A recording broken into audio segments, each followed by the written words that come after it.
Yesterday, some heavily armed gang went in and killed 3 children in Tot village of this particular county. And this is just in addition to what has been happening. We spoke to local leaders before. And remember one of those stories where we were told these guys were just, walking by. They noticed a woman and her kids in a small garden. They shot and killed them. And they went and found other villagers and told them, you guys, how useless can you be? So like now we've killed your people there and you're not even aware. And then that kind of nonsensical. And yet we have leaders from this area. We have people in senior government positions who have come from this area historically. We have current leaders from this area. We have a senator. We've got members of parliament. We've got a governor. We've got a deputy governor. We've got regional leaders.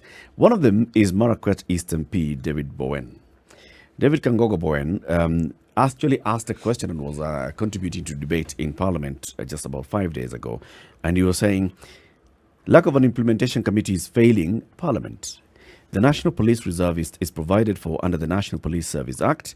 Many areas, including Laikipia, have the National Police Reservists. Why is it so hard to employ NPRs in Kerio Valley? It was raising the question of Kerio Valley. We are asking ourselves, are these questions enough? What is it that the leaders of this region have been doing? Kangogo Bowen is on the line with us. Good morning, Mheshimiwa. Morning. Thank you very much for joining us in this conversation. First of all, of course, our condolences to the people of Tot Village, and this is in your constituency. This has happened. This is not the first time such an attack is happening in Marakwet and Marakwet East specifically.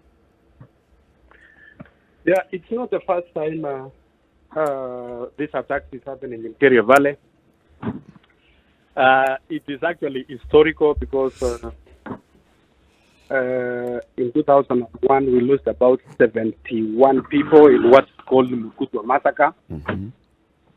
And thereafter also there were about 15 kids who were killed when there was polio vaccination in Tot. Mm-hmm. Thereafter again we lost about almost 10 people in Miter. There's been a series of attacks in Marakwet East. Yeah.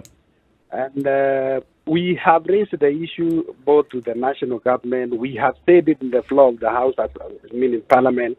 We have addressed many press conferences. So, but it seems the government is not serious about the insecurity in Kerio Valley. The worst is what happened even yesterday when we already have like 4 people in mortuaries who were killed last week. And yesterday around 11, actually I was somewhere there. I was presenting my nomination papers to IBC. That's around 11. That's when I was told that there was an attack in Tot. And after 1 hour, we found that they had killed 3 boys, very young boys of Standard 3 and 4. And they ran away. They took away also many livestock. They also killed another elderly man. And then at that point, that's when we mobilized the ambulances around because there were about 7 others who were injured. Some are in Kapsoar Hospital and some are also in MTRH, Moi Teaching and Rivaro Hospital, Eldoret. So this is historical, like you're saying, Mheshimiwa. Yes. But it also sounds like, apart from, demanding statements on the floor of the House, apart from addressing press conferences, what else have the leaders of Elgeyo Marakwet done historically to have this matter mainstreamed as a national security issue? I want to tell you we have engaged even as leaders, both in the site of Elgeyo Marakwet County, Baringo County, and West Pokot County. Especially, I can say on the other side of West Pokot, they have been very cooperative because we have had meetings with my counterpart, Mheshimiwa Locha Kapong of Sikor, who is my neighbor there. Together with all our MCAs, we have formed the peace committees of elders and also these young people, these guys who are herding animals in Kerio Valley. And that one culminated into a peace meeting, which was even attended by the Deputy President on 30th of July 2019. And there were some things we agreed at that time, like, for instance, when animals are stolen from my site going to West Pokot, my people should not follow those animals, because in the process of following, there will be a conflict, there will be a fight, and there will be a lot of life. So it's upon the member of parliament on the other side, together with this committee, to work and return that and the animals peacefully. But again, I want to tell you that what we are experiencing now is not the normal cat rustling where people just steal animals. Number one is the cat rustling has been commercialized. It means then there are some people somewhere waiting for these animals to profit in a way. Yep. And these are the same people who are financing now these attacks and raids. But of course, Mheshimiwa Kangogo, anybody who just does a casual glance into what has been happening in this Kerio Valley can tell that this is now commercial. It is not cattle rustling, as one of those things which is the rites of passage and all. It is commercial, and it's now criminal. This is not new. I'm sure even when you're having these conversations with the national government and local leadership, you already identify these as criminal activities. Yes. So are you saying that the government is not aware who the criminals are? Let me tell you, the government is aware they are criminals. We have given names. We have given names to Matiang'i when he came there at Port. We have given names to the IG Mukambai. We have given names to DCI. We know these criminals.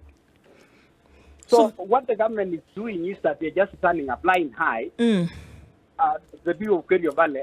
And the promises they have been giving us. For instance, they're saying that they are going to arrest these people within 7 days. And the criminals, even during those peace meetings, some of them, even the intelligence of these criminals, they are also present in those meetings. And they co-report those criminals that this is what the CS said, this is what the IG said. But now, 7 days ultimatum given by the government passes, and there is nothing happening. And you will see that the 8th, the 10th day, they attack. So what I'm trying to say is that the government has totally neglected the people of Kerio Valley. The police who are there, I want to tell you that the 3 kids who were killed together with the 2 other adults, they were killed only at 40 meters from the gate of Todd police station. The criminals attacked at around 11, and what they did is that they surrounded the GSU camp of Todd, so that no GSU, not even a single GSU officer got out of that camp. Another group of the bandits also surrounded the Todd police station, and the rest of the bandits, because there were over 200, now raided into villages and raining mayhem and killing. So the police who are there, they are not even helping us. For us, as a leaders from Kerio Valley, we have given a solution of the NPRs, the National Police Reservists. Because these are the people who know the entry and the exit routes of these criminals. Number 2, they understand the dialects of the criminals, because even when they are talking around, they are able to understand. Not police like you have a policeman coming from Kisumu, from Mombasa, from Nairobi. It is locals. Yes. So why have there not been NPR in this area? We don't understand. Let me ask you a more direct question. And we've said this before. The first 2 inspectors general of police in this constitution are from your county. Yes. So they understand. When you have these conversations, I'm sure even when you were a first member of parliament in 2013, Kimaiyo was the inspector general of police. I'm sure you involved him in these conversations. His successor, Bowen, I'm sure you involved him in this conversation. I mean, these are your people from your neck of the wood. They understand the conversation. What response do you get from them when you say, let's deploy NPR? Let me say this. Let me make a small correction that the NPRs who are there, there were some about 245 NPRs who were deployed around 2015 thereabouts. So these NPRs, they were there and they were really very helpful to us. They really helped us until this last year, 2020, around June, when the CS Matiang'i came and said that this NPR is not necessary. He's going to establish a rapid deployment unit in Kerio Valley. and he accuses the NPRs that they are part of the criminals. He also said that they are militiamen, they are political militia men. I don't know for who. So, and they were removed. All of them, they were removed. From the first day they were removed, up to today, there was been a constant attack almost every day. But don't we find ourselves... Sorry, Mweshimiwa. And I don't want to... I understand what you're saying, and if these names are known to security forces, if they're known to police, if they're known to local leaders, known as at national government level, what would be the reason why you know the names of these individuals, you know who they are? I mean, yes, you've talked about the aspect of, turning a blind eye, but what would be the reason for not going after these fellas if you know who they are and you're making promises on this side? And from local leadership demanding that something actually be done. What would be the reason behind not going after these people for whom you know exactly whom they are? What happens is that, these criminals also, they are very dangerous. And some of the locals, the people who are giving out this information also, they fear them. Because and are they working on their own, these criminals? Yeah, they are. Some of them, they are even friends with the police. Many of them, they bring out with police out there. And I want to tell you, the bullets, which is killing people in Kerio Valley, if you get those bullets and you are able to see, they are KDF and police bullets. These criminals, in fact, the police are part of the killings in Kerio Valley because they are the ones actually selling those bullets to those criminals. Because we have collected some of those, the Makanda, shells. Yes. Those are shells, these are. And if you check, they are GOK bullets. So, what I'm trying to say, there is a way I think the police benefit. Number two, it is the laxity of the police. Many of the police who are there, actually, some of them, they are convinced to say, okay, wewe ndio utakuja kumaliza hii shida. Mimi hii shida imekuwa historiko hapa. Unataka kumaliza maisha yako alafu utakuwa namna gani? So they don't get out because that is the laxity of the police. They are saying, no, we should not risk our lives for an historical issue which has been there. Yeah. So as local leaders then, as member of parliament, as a representative of the people, this is your second term in parliament. What's your stand then? If the local administration says, I mean, this has been there for long and we are not going to deal with it, you and your fellow members of parliament, what is your stand? What is your game plan? Let me say this. There is nothing more we can do as leaders rather than just identifying those criminals. We give the names to the DCI. There is nothing else we can do because also, even as we are at risk. Are you saying, Mweshimiwa, that your lives have been threatened by these bandits? Yes, some 2-3 weeks ago before the nominations, I was doing my campaigns in Kerio Valley. Then in one of my rallies, when I was moving from one point to another, we were attacked on the way. And some of my 2 people, they were shot there. Those they were just injured, they were not killed. I had to use my vehicle to take them to hospital, and it took almost 2 hours for the police to arrive, and we were attacked only 200 meters from Kapkobil, Chieshuka. So even us, we risk our lives because we have nothing else to do. So we have reported to the government. Are your hands completely tied, Mweshimiwa? Sorry? I want to put it to you that your hands are not completely tied. And I've been going with this theory this morning that the local leaders are part of this conspiracy to continue with this killing. Because I do not want to believe, and I want to put it to you, that this is not the only thing you can do, just going to the police and reporting. As leaders, do you not feel that you have more power to lead your people, to get solutions to your people? You have been elected in current government, under the previous government, into parliament by the leading party. Now you are seeking re-election. In which party are you seeking re-election? UDA. UDA. And this is the party that is being led by the sitting deputy president, being very vocal, being very visible in this region. Are you telling me that the Deputy President of the Republic, plus the leadership of Elgeyo Marakwet, West Pokot, Baringo, cannot do more to have this issue highlighted and demand immediate action?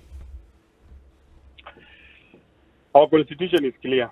It is the responsibility of the police or our security people to protect the people's lives and their property. Even the deputy president, what can he do? He can himself. He's been involved in this issue of insecurity. He came to commission about 300 NPRs. Those NPRs actually, in fact, I think if it was not the deputy president involving himself into these NPRs, I think the NPRs would have been there. Because when he came to commission, they were called the militia of the deputy president. And that's why the government actually removed all the NPRs. They were saying that they were the militia of the deputy president. Number two, for us as a leaders, I want to say this. The problem we have in Kerio Valley and the entire North Rift is only one constituency called the Tiati constituency. The Tiati constituency, this is a constituency where the bandits actually reside. They are attacking Laikipia, they are attacking Baringo Tuken, they are attacking Turkana, they are attacking Elgeyo Marakwet County. Where we have also told the government the source of militia and these guns and ammunition is in Tiati. At Tiati, where kids don't go to school, as in Elgeyo Marakwet County and even the neighboring counties, we plan to take our children to school. We are planning to build these even churches. In Tiati, there is nothing happening. So the source of insecurity is not Rift, is Tiati. And we have engaged as leaders, including engaging the leadership of Tiati to establish schools and do this and that. Because, the problem also is when people, they are not going to school, when people, they are not even churches, what else are they in their mind? It's just about stealing animals and killing people. Mheshimiwa David Kangogo Bowen. It's the responsibility of government also to take infrastructure there, to do development there, to build schools there, so that also to change the livelihood of those people. Have you had a conversation with William Kamket, the MP for Tiati? We have had a conversation with William Kamket, who is not even serious himself. Okay. He is not actually serious about the security. We have had attended meetings, including where the CS Machang is coming to talk, and Kamket is not attending. So it's in a way, the way you are putting it, as in a way, it's a problem lies also with us as leaders.